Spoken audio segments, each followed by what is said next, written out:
How I create my YouTube videos, take one. Yeah, this is a lot. So the first step is the idea. And for me, the idea usually comes to me while I'm working throughout the day. Poof, an idea will pop into my head and I will write it down. Here's day 11, VEDA day 11 of being nice was a learned trait for me. Another way that a VEDA video will happen is that I will snap about something. I'm finding that Snapchat really does help me creatively because I use my Snapchat a few different ways. One way is that an idea about something or pops into my head and I just want to like speak it into the ether a little bit. Another way I use my Snapchat is to kind of set a mood or set a tone. Usually that'll happen when I'm listening to new music on Spotify. Usually a lot of times music will get me into a frame of mind. And so I'll use my Snapchat to kind of visually and audibly put whoever's watching my snaps into a certain frame of mind as well. Sometimes you'll just see a snap of the clouds with some music in the background. You know what I mean? Like it's like a mood board almost a little bit. From that snap story, a video happens. So the most recent example of that is the to-do list video for VEDA day, what was it, 16, I think. It was a day in the life vlog, but I spun it to where it was like to-do lists. And the reason that video even happened was because of the snap story. I'll cut to that footage right now. I honestly don't know how anyone gets anything done without having some kind of to-do list. Just pen, paper. I can't even use the app ones. I literally need to write it down so I don't lose my mind a little bit. So I don't just look at my life and just be like, where do I begin though?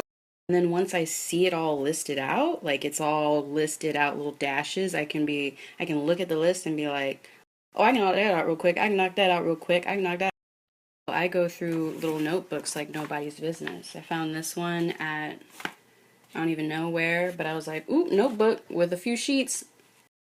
Mine. I use this thing to write just anything and everything. Like there's like a random note about like feedback on a video I was editing, meetings, to-do lists, a little random poem that I wrote because I was in my feels. Like people who don't have any kind of notebook or like to-do list writing system, like how do y'all even get things done? How are y'all functioning the year of our Lord 2016? How? Out of that snap story came that video. Step 2 is literal production, so shooting the video. The first thing is lighting. From VEDA day 1 to now, the lighting has changed. And the reason for that is because I have evolved a little bit with my lighting. So let me go ahead and show y'all a light. These are ICANN lights. They're really cool because they have color temperature as well. And the way I light myself, I quickly realized that these lights are very harsh. So you'll notice in the beginning of my, look at the lens, Hallease. You'll notice in the beginning of my VEDA videos that my face would be very harsh, the lighting. You could definitely see the light bouncing off my skin. And now you'll notice between VEDA day 1 and now that everything looks a little bit more even toned, at least on me. The reason for that is that now instead of putting the lights facing directly on me and trying to adjust them accordingly, I bounce the light off the ceiling. So that way the light hits the ceiling and then comes, by the time it gets to me, it's a lot softer. I don't know if y'all realize this, but with a lot of my videos, I don't wear makeup. If I'm looking really rough that day, for whatever reason, maybe I didn't get enough sleep or something, then maybe I'll put like a light foundation on to just even my face out. So in order to make myself look a little better, soft light makes your skin look a lot better on camera. Getting that light to basically diffuse a little bit. Take 2. Now into the camera. So I use Sony cameras. I use Sony mirrorless cameras. So a lot of YouTubers I think use DSLRs. We'll see them with their Canons or Nikons. Once I started doing vlogs consistently and taking my camera places, it bothered me how big and bulky the camera was. And that was what made me move to these Sonys. Now, here's one. I actually own 2 Sonys, the one I'm shooting on and this one. They're essentially the same thing. The one I'm shooting on is the Sony NEX 5T. This one is Yeah, this one's the 5R. Sony has since revamped this camera series to be the Sony A5000, I want to say. Essentially, it's the camera that you see Shameless Maya using a lot. Yeah, and these are just really good because you can make them become very manual and mess with aperture and shutter speed and focal length and manual focus, all that kind of stuff. Or if you're vlogging and you're being quick about it, the camera can become run and gun for you, and you can just put it on intelligent auto, and it'll just always make you look good. I've been a Sony fan for many years. You know, these are their consumer level cameras, but I also have used their professional level cameras, the FS100 and 700. This camera just has the kit lens with it. The camera that I'm using right now has essentially the better version of the kit lens, is what this one is using. And then I also have a telephoto, which can shoot, you know, if I'm far away. And the other reason why I love these cameras too is because they're kind of almost made for vlogging. The LED screen flips over so you can see yourself. The only problem that this runs into is it makes me want to look up here instead of looking down here. But still, it helps me. I kind of have learned to use the peripheral a little bit to make sure that I'm always in frame. One more thing about these cameras, because they really are so great, is they have face detection. So when you have it set to autofocus, it'll detect that your face is here. And y'all can't see this right now, but there's a little square around my face so that as I move around, it's always trying to stay in focus with me. And as many of y'all have noticed, the picture quality is just as good. And one more thing about these cameras. There's so many great things about these cameras, is that a lot of them are Wi-Fi enabled. So what's really cool about them is that I'll be out and about and I take an awesome picture that I really love, and then I can immediately send that picture to my cell phone, and then I can post it on social media, Instagram, Twitter, whatever. If you follow me on Instagram, you know that I got to see the president while he was here for South by, and J. Cole opened for him, and there's some pictures on my Instagram with that, and those were taken with this camera. That's how I got them on Instagram, like live, like while it was happening, I posted those photos. So really cool. Love this camera.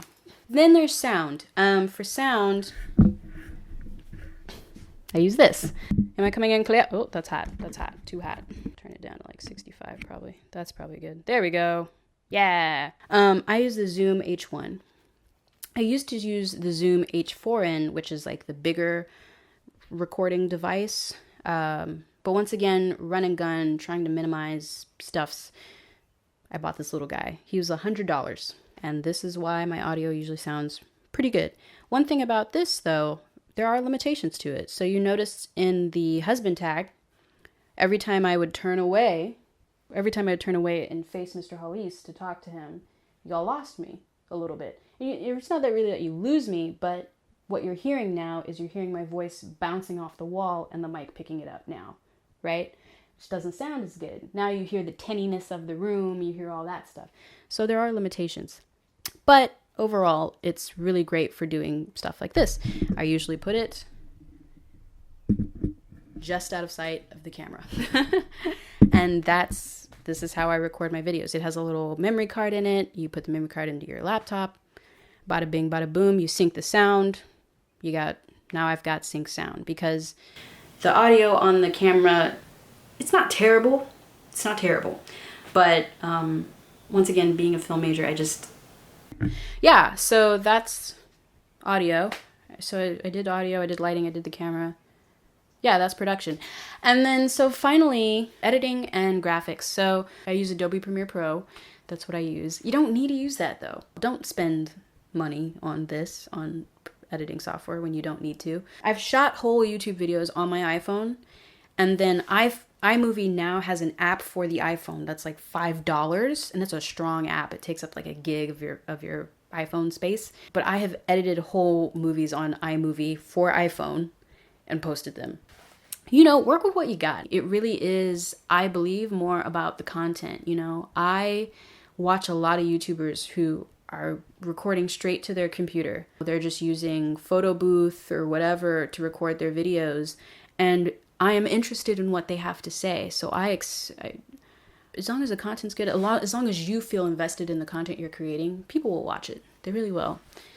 And this is coming from someone who I ain't even that special on these here YouTubes. I just love the community that I do have, because y'all are so engaged. I love how much y'all comment, and are just involved with my channel. So yeah, I don't have a lot of subscribers, but the subscribers I have are baller. And a few deals have come out of it, which is cool. Music. I get all my music from Audio Jungle. Any song you've heard on any of my YouTube videos, it is probably from Audio Jungle. I will not tell you exactly where, because frankly, I don't want you to use the song. And that's me being real though. So, but you can find them. And if you find it and use it, I ain't gonna be mad at you. It's just, I'm not gonna tell you exactly which song it is. They're usually, songs can range anywhere from $5 to $30 on Audio Jungle. Ooh, closed captioning. So I'm falling hella behind on closed captioning right now because VEDA. But usually I do the closed captioning myself. Within a week, usually I'll post a video and then within a week, the closed captions are available. Right now, the closed captions are not available within a week because I keep having to make videos every day. So I've been paying a captioning company to make the videos for me. But I'm behind in that right now because captioning costs money. And even though it's, a couple bucks here and there, when you're putting a video out that's consistently around 5 minutes every day, that adds up. So with VEDA, a lot of the video, I think I have like the first 4 or 5 videos closed captioned right now. I will try to catch up on the rest of them as fast as I can, but it boils down to a monetary thing. It costs money or it costs time to do closed captions. Yeah, that is the nitty-gritty of how I make my YouTube channel, YouTube videos. I hope that helps a little bit. And yeah, I'll see y'all.